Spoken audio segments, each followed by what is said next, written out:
वसुदेवसुतं देवं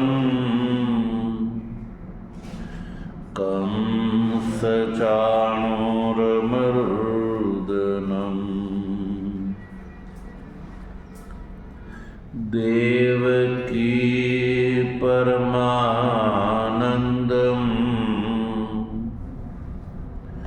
कृष्णं वन्दे जगद्गुरु। मूकं करोति वाचालं पंगुं लंघयते गिरिं यत्कृपातमहं वन्दे परमानन्दमाधवम्।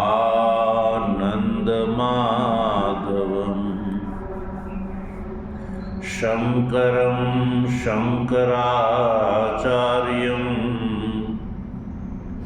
केशवं बादरायणं सूत्रभाष्यकृतौ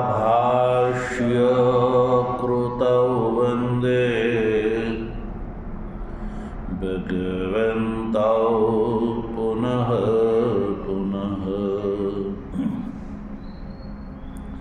ईश्वरो गुरुरात्मेति मूर्तिभेद विभागिने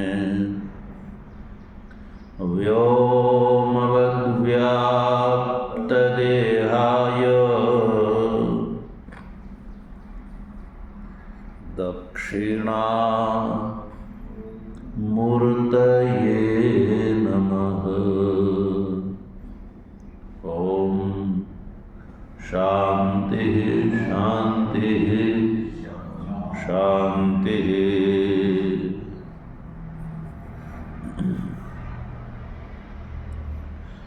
तत्व जिज्ञासु सज्जनों, भगवत कृपाथी श्रीमद् भगवद गीताना शांकर भाष्य सहित विचार क्रमानुसार ज्ञान कर्म संन्यास योग नामक चतुर्थ अध्यायना 5મા શ્લોકનો વિચાર સંપન્ન કરીને 6ઠા શ્લોકનો પણ વિચાર આપણે કરી ચૂક્યા।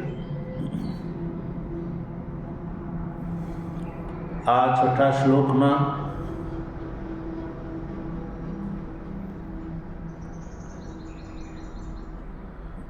એવા પ્રશ્નનો ઉત્તર છે અને એ પ્રશ્ન છે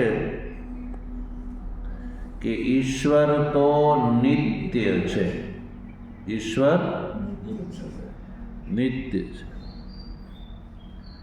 નિત્ય છે, શુદ્ધ છે, બુદ્ધ છે અને મુક્ત સ્વભાવ છે। ધ્યાન આપો, ઈશ્વરનો નિત્ય શુદ્ધ બુદ્ધ મુક્ત સ્વભાવ છે।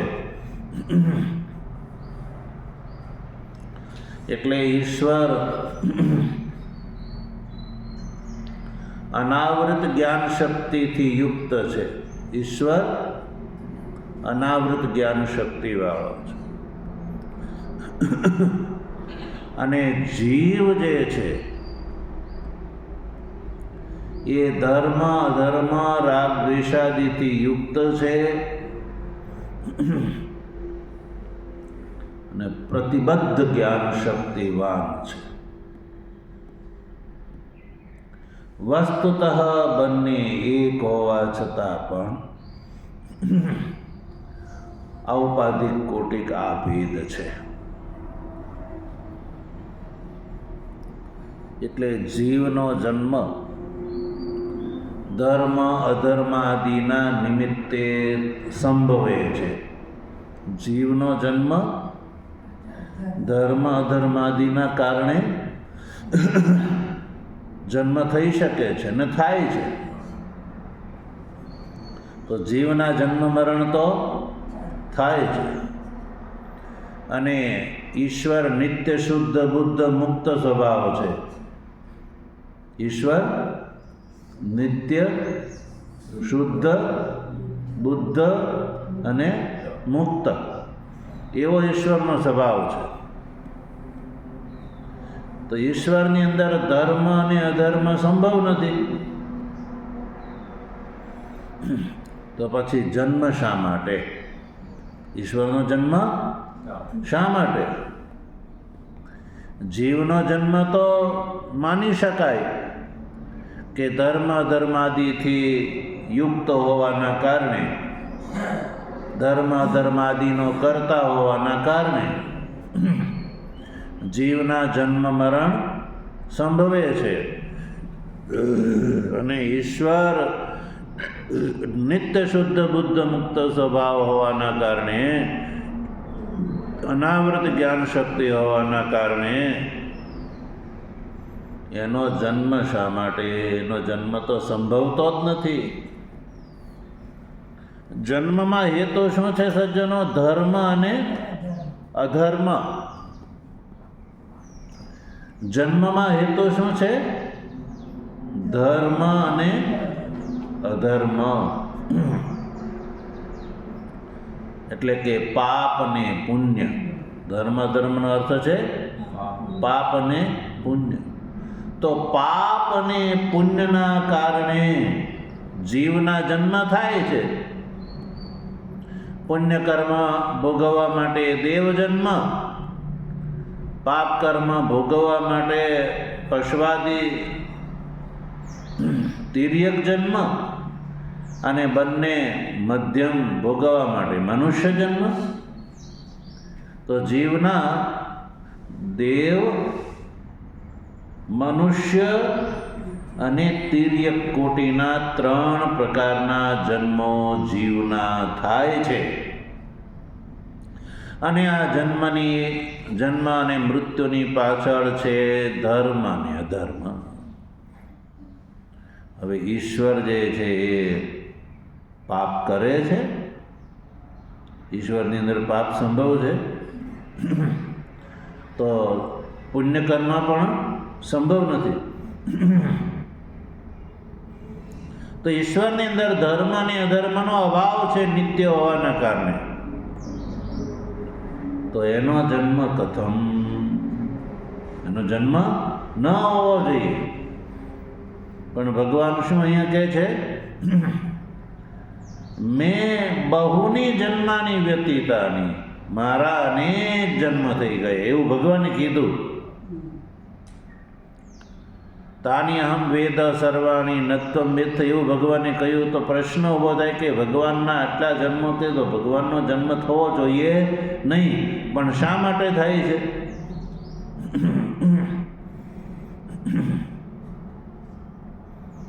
એટલે ભગવાનનો જન્મ સંભવ નથી, છતાં કેમ જન્મની વાત અહીંયા આવી? તો ભગવાન શ્રી કૃષ્ણએ આ વાતનો ઉત્તર 6થા શ્લોકમાં બતાવ્યો. જન્મના કારણો બતાવ્યા ભગવાન શ્રી કૃષ્ણએ. ધર્મ અધર્મના અભાવમાં પણ ભગવાનનો જન્મ કેવી રીતે થાય છે એ બતાવ્યું. અજોપ ઇત્યાદિથી. તો સજ્જનો, ભગવાને એવું કીધું કે હું અજ, અવ્યયાત્મા અને ભૂતોનો ઈશ્વર, સમગ્ર ભૂતોનો નિયમન કરતા, સમગ્ર ભૂતોનો નિયમન કરતા. આ 3 સ્વભાવવાળો હોવા છતાં પણ પ્રકૃતિ અને માયાના કારણે મારો જન્મ થતો હોય એવો લાગે છે. એના કારણે પ્રકૃતિ અને માયા સ્વભાવથી કહે છે કે હું અજ છું, અવ્યયાત્મા છું અને સમગ્ર ભૂતોનો નિયમન કરતા છું, ઈશ્વર છું.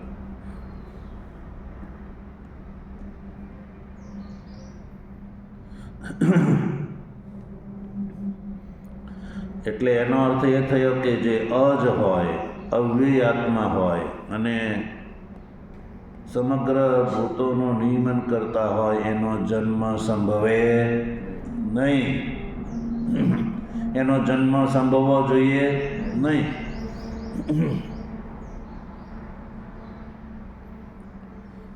તો સજ્જનો, જીવ શું છે?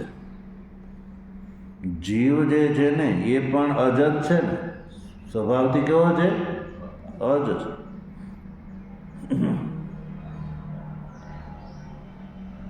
કારણ કે જન્મ અને મૃત્યુ વખતે જીવનો જન્મ નહીં અને મૃત્યુ વખતે એનું મૃત્યુ નહીં. જીવ તો એનો એ રહે છે. જીવ જન્મે છે, મરે છે તો જીવ એનો એ રહે છે કે બદલાઈ જાય છે? જીવ તો એનો એ રહે છે અને એ જન્મ ગ્રહણ કરે છે ને મૃત્યુને ગ્રહણ કરે છે ને પાછો એનો એ રહે છે.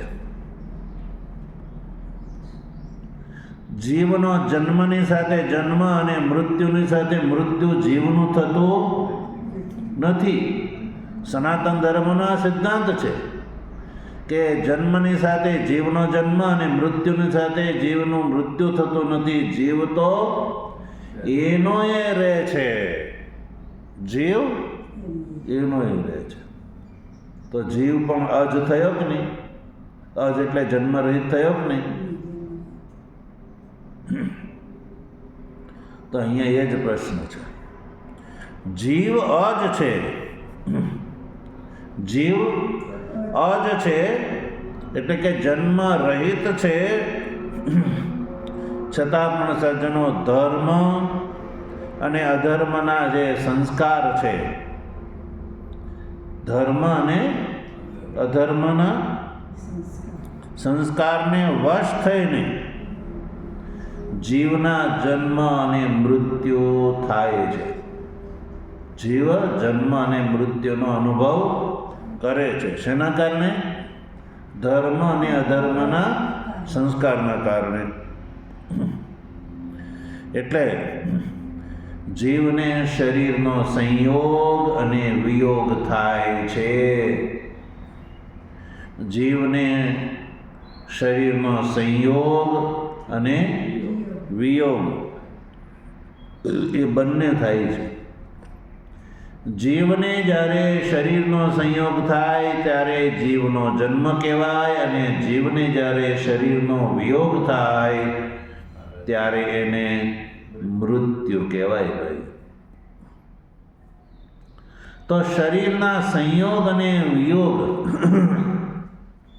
ને જ જીવનો જન્મ અને જીવનું મૃત્યુ કહેવામાં આવે છે. અને સંયોગ અને વિયોગ એ ધર્મ અને અધર્મના કારણે થાય છે. શેના કારણે? ધર્મ અને અધર્મના કારણે. ધર્મ અને અધર્મના કારણે જીવને શરીરનો સંયોગ થાય છે અને જીવને શરીરનો વિયોગ થાય છે. તો જીવનો જન્મ તો સંભવ થઈ ગયો અજ હોવા છતાં.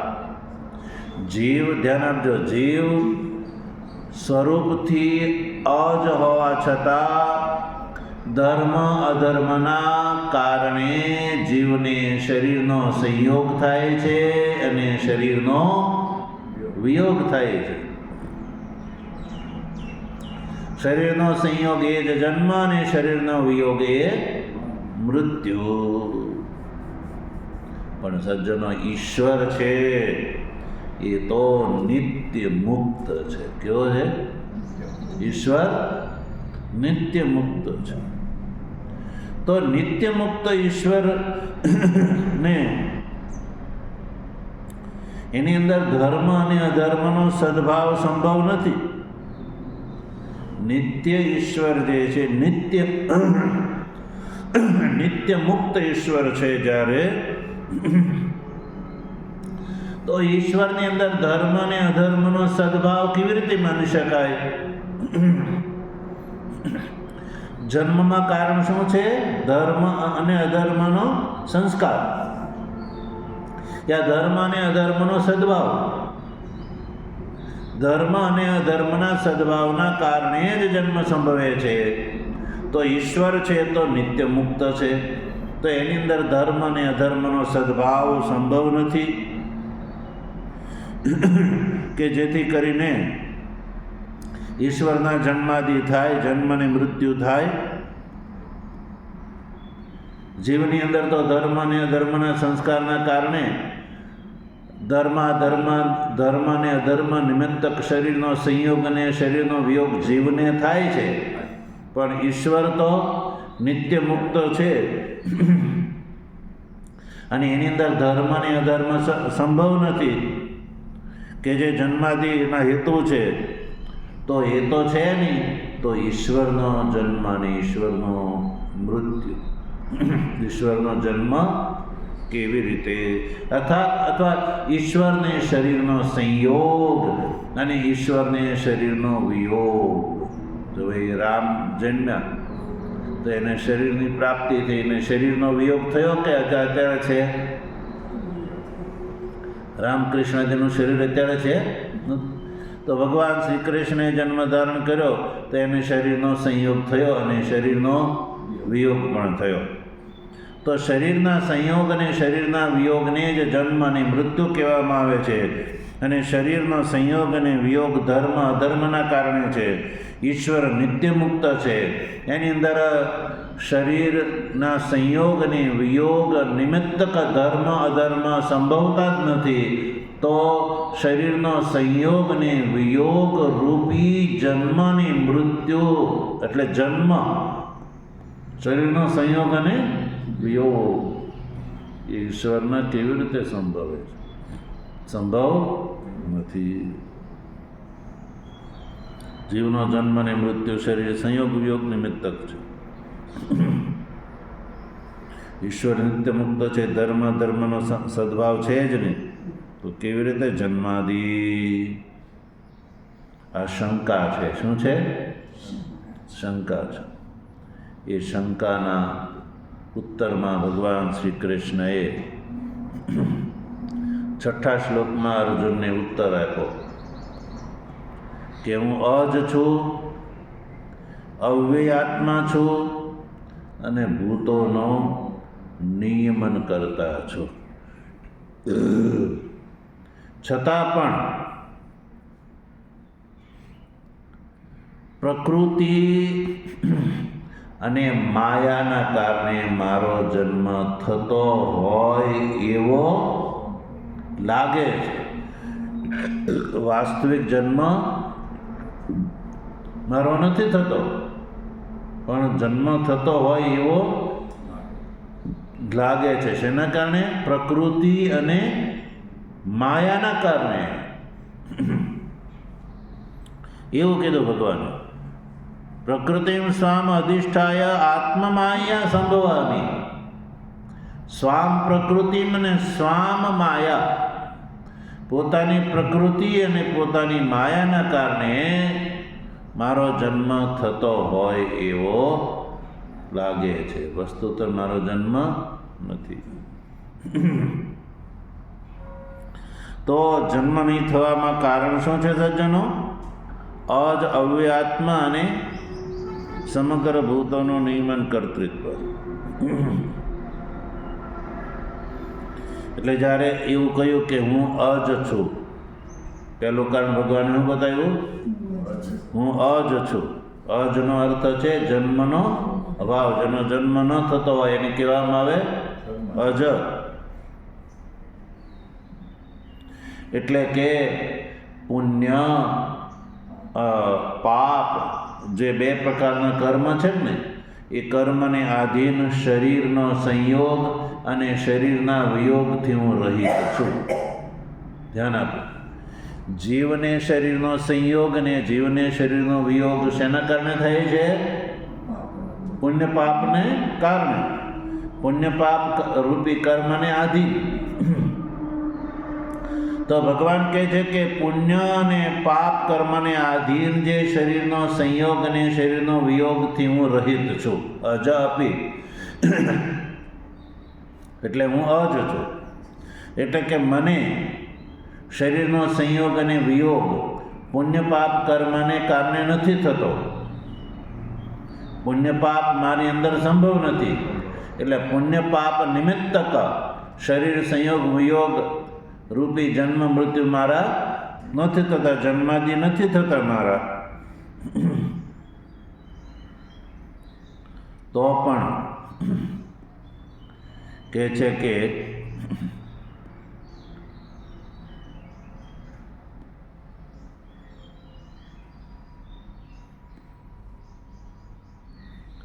અજ છું. અને પછી બીજી વાત છે, હું અવ્યય આત્મા છું. કેવો છું? અવ્યય આત્મા છું. અજ છું એટલે કે પુણ્ય પાપ કર્મ આધીન શરીર સંયોગ અને શરીરના વિયોગથી હું રહિત છું. પછી કહ્યું કે હું અવ્યય આત્મા છું. અવ્યય આત્માનો અર્થ છે અક્ષીણ જ્ઞાન શક્તિ સ્વભાવ. એટલે કે એવી જ્ઞાન શક્તિ કે જેનો ક્યારેય ક્ષય ન થાય એવો હું સ્વભાવવાળો છું. મારો સ્વભાવ કેવો છે? અક્ષીણ જ્ઞાન શક્તિ. અક્ષીણ જ્ઞાન શક્તિ. ભગવાને શબ્દ પ્રયોગ કર્યો છે અવ્યય આત્મા. એટલે કે હું અવ્યય આત્મા છું. અવ્યય અને આત્મા બે શબ્દનો પ્રયોગ છે. અવ્યય આત્મા આ જે શ્લોકમાં પદ જોવા મળે છે ને, એમાં અવ્યયનો અર્થ છે અક્ષીણ, એટલે ક્ષયથી રહિત, અને આત્મા એટલે સ્વભાવ. અવ્યય આત્મા એ પદમાં જે આત્મા શબ્દનો અર્થ છે સ્વભાવ. શું છે એનો અર્થ? સ્વભાવ.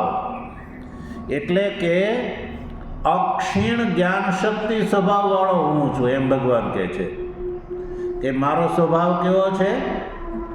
અક્ષીણ જ્ઞાન શક્તિ, કે જેની જ્ઞાન શક્તિનો ક્યારેય નાશ નથી થતો, એવો સ્વભાવ વાળો હું છું. તો સજ્જનો, આત્મા શબ્દનો પ્રયોગ સ્વભાવ માટે થાય છે કે જેથી કરીને ભાષ્યકારે અવ્યય આત્મામાં એ પદમાં આત્મા શબ્દનો અર્થ સ્વભાવ કર્યો. તો સજ્જનો, આત્મા શબ્દનો પ્રયોગ ક્યાં ક્યાં થાય છે એ કોષમાં બતાવ્યું છે. આત્મા યત્ને ધૃતૌ બુદ્ધૌ સ્વભાવે પરમાત્મની. આટલા અર્થમાં આત્મા શબ્દનો પ્રયોગ જોવા મળે છે. એક તો યત્ન, યત્ન માટે પણ આત્મા શબ્દનો પ્રયોગ જોવા મળે છે. પછી ધૃતૌ એટલે ધૃતિ માટે પણ આત્મા શબ્દનો પ્રયોગ જોવા મળે છે.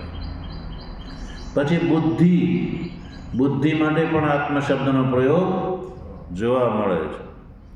અને સ્વભાવે એટલે સ્વભાવ માટે પણ આત્મા શબ્દનો પ્રયોગ જોવા મળે છે. પછી પરમાત્માની એટલે પરમાત્મા માટે પણ આત્મા શબ્દનો પ્રયોગ જોવા મળે છે. એટલે અહીંયા અવ્યય આત્મા એ જે પદ છે એમાં આત્મા શબ્દનો અર્થ છે સ્વભાવ, અને અવ્યય શબ્દનો અર્થ છે અક્ષીણ જ્ઞાન શક્તિ.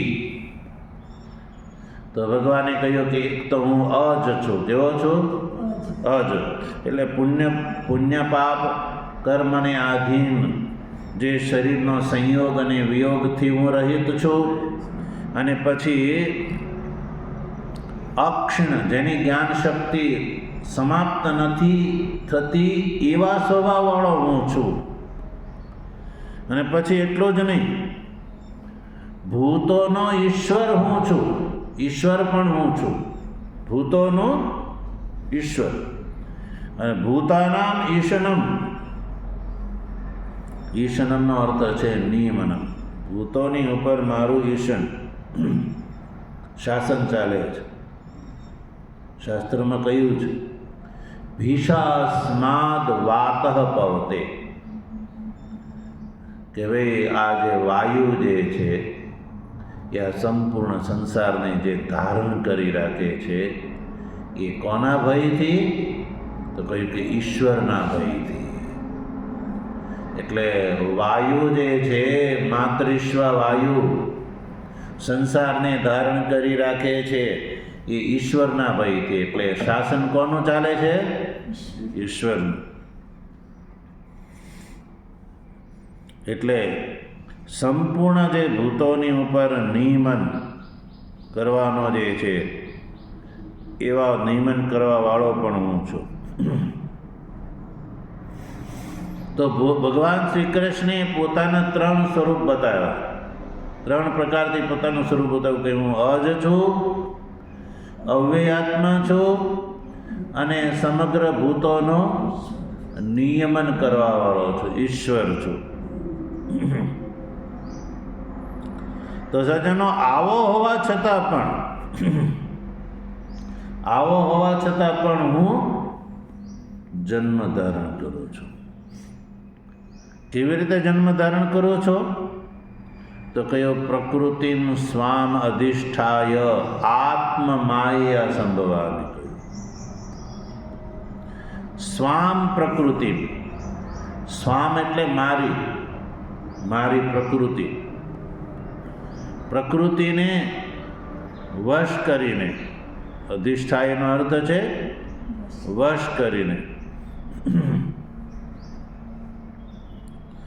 તો પ્રકૃતિનો અર્થ છે માયા. પ્રકૃતિ એટલે શું? માયા. અને ભાષ્યકારનો તો કહે છે કે વૈષ્ણવીમ માયા. કેવી માયા? વૈષ્ણવીમ. વૈષ્ણવીમ કેમ કહ્યું? કે વ્યાપક પરમાત્માને માટે વિષ્ણુ શબ્દનો પ્રયોગ થાય છે. વ્યાપ્નોતિ ઇતિ વિષ્ણુ, જે સર્વની અંદર વ્યાપ્ત થઈને રહે છે. એટલે પરમાત્માને વિષ્ણુ કહેવામાં આવે છે. અને એ વૈષ્ણવ, એ વિષ્ણુની જે વસ્તુ છે માયા, વિષ્ણુને આધીન હોવાને કારણે માયાના માટે વૈષ્ણવીમ શબ્દનો પ્રયોગ થાય છે. વિષ્ણુ પરમાત્મન ઈમામ, વિષ્ણુ પરમાત્માની જે પ્રોપર્ટી, વિષ્ણુ પરમાત્માની જે પ્રોપર્ટી, એટલે એને કહેવામાં આવે વૈષ્ણવીમ.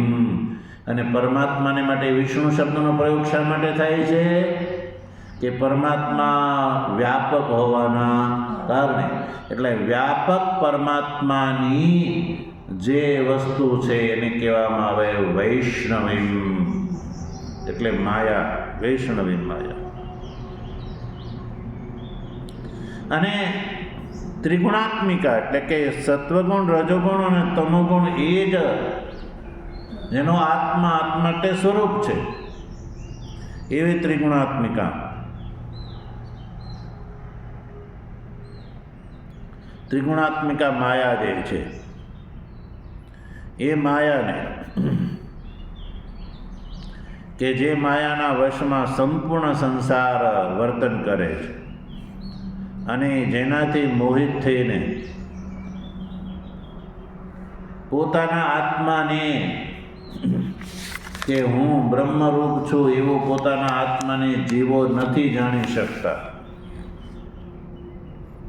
પ્રત્યેક રૂપ આત્માને જીવો પોતાને નથી જાણી શકતા.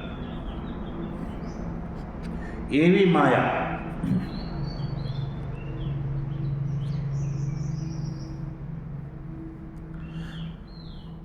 માયાને અધિષ્ઠાય સંભવામી, આવી માયાને વશ કરીને હું જન્મ ધારણ કરું છું, એવું ભગવાને કહ્યું. માયાને વશ કરીને હું જન્મ ધારણ કરું છું. તો શું માયાને વશ થઈને જન્મ સંભવ છે? પ્રકૃતિમાં અધિષ્ઠાય આપી કથમસ્ય જન્મ. પ્રકૃતિને વશ કરીને પણ ભગવાનનો જન્મ ફરી પાછો કેવી રીતે સંભવ છે? તો કહ્યું કે આત્મમાયા. એટલે ભગવાન શ્રી કૃષ્ણએ બીજો શબ્દ પ્રયોગ કર્યો, આત્મમાયા. પ્રકૃતિમાં સ્વામ અધિષ્ઠાય કહ્યું. પ્રકૃતિનો અર્થ યદ્યપિ માયા ત્રિગુણાત્મિકા છે, ને આત્મમાયા એટલે કે આત્મન માયા આત્મમાયા. આત્મન, અહીંયા આત્મ શબ્દનો પ્રયોગ છે મમ. આત્મમાયા એટલે મારી માયાના કારણે, પ્રકૃતિને વશ કરીને અને મારી માયાના કારણે. માયા કેવી છે? ઇન્દ્રજાળ તુલ્ય છે. કેવી છે? ઇન્દ્રજાળ તુલ્ય વિચિત્ર શક્તિ. એટલે કે ઇન્દ્રજાળની સમાન વિચિત્ર શક્તિ એવી જે માયા છે, એ માયાના કારણે હું જન્મ ધારણ કરું છું. એકલી પ્રકૃતિને આધીન કરવાથી પણ જન્મ સંભવ નથી. પ્રકૃતિને વશ કરી લેવાથી પણ જન્મ સંભવ નથી. સાથે સાથે માયા પણ જોઈએ, આત્મમાયા. એટલે ઇન્દ્રજાળ તુલ્ય વિચિત્ર શક્તિથી હું જન્મ ધારણ કરતો હોય એવો લાગુ છું.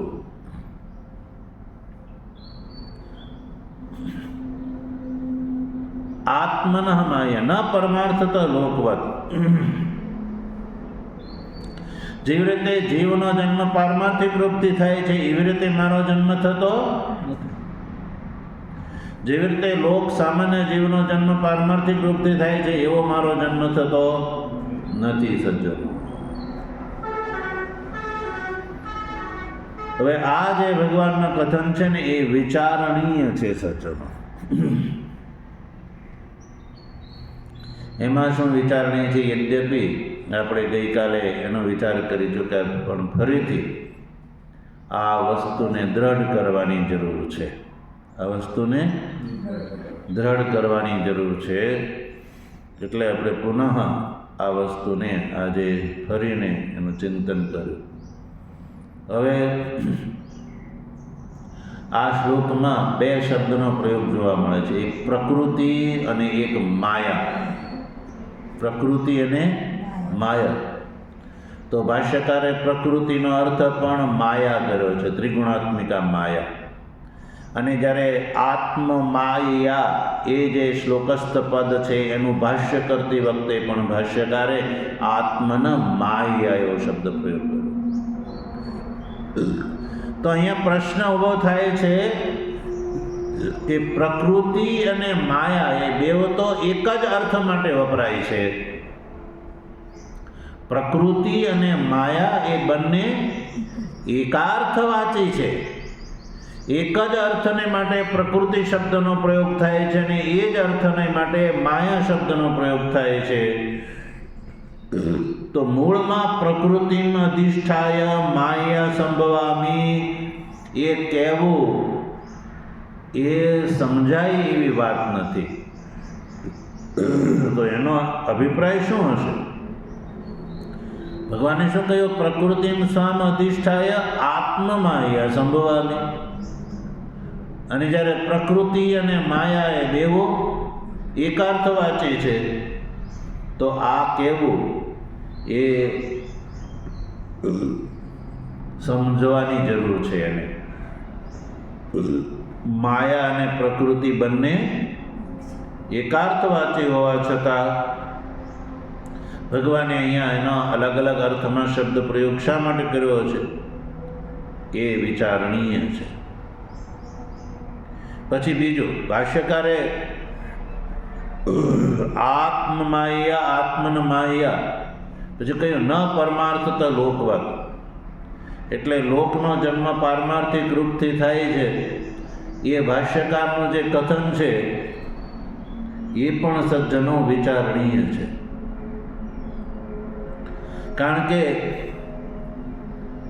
લોક જ જ્યારે પારમાર્થિક નથી તો જન્મ પારમાર્થિક કેવી રીતે થાય? ભાષ્યકારના મતે તો આ સંસાર પારમાર્થિક નથી. સંસાર પારમાર્થિક નથી તો પછી લોકવત પરમાર્થત લોકવત લોકનો જન્મ પારમાર્થિક રૂપથી થાય છે એ ભાષ્યકારે જે કહ્યું એ પણ સમજવાની જરૂર છે સજ્જનો. તો પહેલી વાત એ છે કે એક અર્થ માટે પ્રકૃતિ અને એને જ માટે માયા શબ્દનો પ્રયોગ જે કર્યો છે એનો રહસ્ય જે છે એ આપણે સજ્જનો આવતીકાલે એનો વિચાર કરીશું. ઓમ વસુદેવ સુતમ દેવમ કંસચાણૂરમર્દનમ દેવકી પરમાનંદમ કૃષ્ણં વંદે જગદ્ગુરુ મૂકં કરોતિ વાચાલં પંગું લંઘયતે ગિરિં યત્કૃપાતમહં વંદે પરમાનંદમાધવં શંકરં શંકરાચાર્યં કેશવં બાદરાયણં સૂત્રભાષ્યકૃતૌ વંદે ભગવन्तૌ પુનઃ પુનઃ ઈશ્વરો ગુરુરાત્મેતિ મૂર્તિભેદ વિભાગિને વ્યોમવદ્વ્યાપ્તદેહાય દક્ષિણામૂર્તયે નમઃ. ઓમ શાંતિ શાંતિ શાંતિ. સદગુરુ